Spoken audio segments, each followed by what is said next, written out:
আসসালামু আলাইকুম, সবাই কেমন আছেন?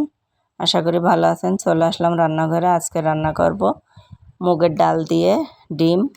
তো এখানে আমি ডিমগুলোকে ভেজে নিয়েছি। এরপরে আমি কড়াইতে একে একে রসুন বাটা, আদা বাটা, পেঁয়াজ বাটা, এলাচ গুঁড়ো, হলুদ গুঁড়ো, জিরে গুঁড়ো, লাল মরিচের গুঁড়ো, এগুলো ডালচিনি এগুলো দিয়ে দিয়েছি। দেওয়ার পরে মশলাটাকে কষিয়ে নিচ্ছি। কষিয়ে নেওয়ার পরে এখানে আমি আগে থেকে প্রেশার কুকারে ডালগুলোকে সিদ্ধ করে রেখেছিলাম, সেগুলো এবার এর ভিতরে ঢেলে দেবো। ঢেলে দেওয়ার পরে নেড়ে চেড়ে আমি এখানে একটু গরম পানি দিয়ে দেবো।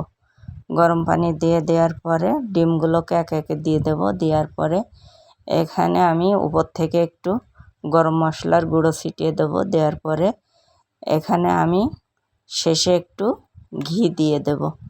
ঘি দিলে কালারটা খেতে অনেক স্বাদ হবে। তো ভালো লাগলে লাইক, কমেন্ট, শেয়ার করবেন। অবশ্যই ভালো থাকবেন। আল্লাহ হাফেজ।